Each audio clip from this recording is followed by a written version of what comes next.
Hello दोस्तों, मैं हूं प्रियंका यादव और आज हमारे साथ मौजूद हैं प्रोड्यूसर मनोहर रामचंदानी जी।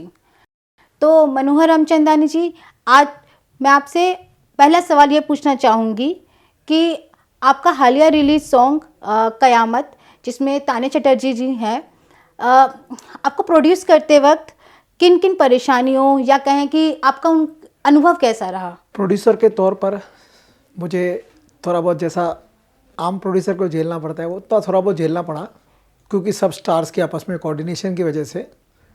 और लेकिन शूटिंग बहुत अच्छी रही, 2 दिन शूटिंग चली और मालिक की दुआ से आज तक जो हमको रिस्पांस नज़र आ रहे हैं, ये गाने को बहुत अच्छा रिस्पांस मिला है। आपने मराठी फिल्म केसरी को प्रोड्यूस की है, उसकी प्रेरणा स्रोत क्या थी या आपका उस फिल्म को करने के दौरान क्या अनुभव रहा? मैडम, जो मराठी केसरी मूवी थी उसमें मैं को प्रोड्यूसर था। प्रोड्यूसर मेरे सनी थे।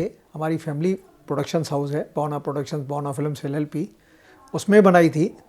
और वो कोरोना के बाद जैसा इंडस्ट्री का दौर बदल गया, उसके बाद हम लोग अभी फर्स्ट टाइम हिंदी सॉन्ग में आए हैं। इसके बाद आगे चल के 2 और सॉन्ग्स बनाएंगे और वेब सीरीज़, फिर बाद में मालिक ने चाहा तो 2027 में हम लोग हिंदी मूवी भी लॉन्च करेंगे। मेरा अगला सवाल आपसे ये है कि आजकल की म्यूजिक इंडस्ट्री में प्रोड्यूसर की क्या भूमिका है? मैडम, प्रोड्यूसर की भूमिका ही बहुत कुछ रहती है, क्योंकि अगर प्रोड्यूसर किसी भी चीज़ पे इन्वेस्ट नहीं करेगा तो ये अच्छे से जो कलाकार हैं उनको प्रोत्साहन नहीं मिलेगा और जनता तक अच्छी अच्छी चीज़ें नहीं पहुंचेंगी। जैसे कि एक पेड़ को सींचने में माली का बहुत बड़ा हाथ होता है, वैसे ही किसी भी प्रोजेक्ट को करने में एक प्रोड्यूसर का बहुत बड़ा हाथ होता है। तो जब आप किसी प्रोजेक्ट को अपने हाथों में लेते हैं तो आप किन किन चीज़ों का ध्यान रखते हैं? पहले तो जो हमारे पास कास्टिंग रहती है पूरी टीम, वहाँ पर सबका बैकग्राउंड किया जाता है कि ये जो स्टार कास्ट है इसकी पहले क्या क्या की हुई है, या समझो नहीं है तो इसमें कौन सी कला उनके पास रहती है, तो उनकी लुक, टेक्स्ट वगैरह सब ये जो फॉर्मेलिटीज़ है वो की जाती है। और वो बहुत लंबा और टेडियस प्रोसीजर रहता है। समझो अपन शूटिंग करते हैं के दिन में कितने भी मिनट की, लेकिन वो शूटिंग की फाइनल वर्कआउट आती है 4 से 5 मिनट की एक दिन में। लग जाते हैं हमको 15 घंटे 16 घंटे, लेकिन सब पीछे का बैकग्राउंड्स वगैरह सब चेक करके हमारी कास्टिंग टीम वगैरह, हमारी पूरी टीम रहती है और वो ये सिलेक्शन के बाद ही होता है। आपके साथ आपके बेटे संतोष जी भी जुड़े हुए हैं, तो जब आप किसी प्रोजेक्ट को करते हैं तो सेट पर आपका एक पिता वाला रोल होता है या फिर एक प्रोड्यूसर वाला, और आप साथ ही अपनी विरासत को आगे बढ़ाने के लिए उन्हें क्या सलाह देना चाहेंगे?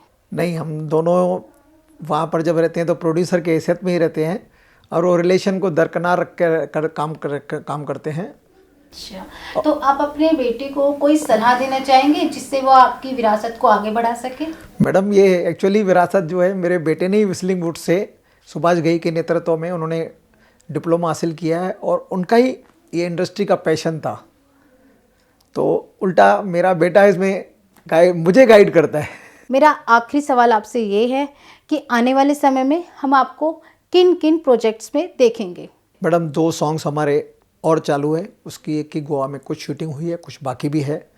उसके बाद हम लोग वेब सीरीज़ की सोच रहे हैं और अगर भगवान ने चाहा, सब अच्छा रहा तो 2027 में हम लोग हिंदी मूवी इंडस्ट्री में प्रवेश करेंगे। हम आपको शुभकामनाएं देते हैं आपको मायापुरी की ओर से। हम सभी जानते हैं कि मायापुरी मैगजीन को 50 साल से भी ज़्यादा का समय हो गया है, तो हर किसी कोई ना कोई यादें ज़रूर होती हैं। क्या आपकी मायापुरी मैगजीन और हमारी दूसरी मैगजीन लोटपोट के साथ कोई यादें हैं? तो अगर यादें हैं तो हमें और हमारे दर्शकों को ज़रूर उसके बारे में बताएं। मैडम, मायापुरी मैगज़ीन तो जब हम लोग कॉलेज में पढ़ते थे तभी के ज़माने से हमने सुनी हुई है। इंडस्ट्री में पहले डिजिटल था ही नहीं, तो ये मायापुरी थी। सब स्टार कास्ट को कलेक्ट करके सब उनके इंटरव्यूज़ वगैरह जब मैगज़ीन टाइप छपती थी ना, तो इतनी प्यारी लगती थी। और हर स्टार कास्ट यही चाहता था कि मेरा इंटरव्यू ये मैगज़ीन मायापुरी में छपे।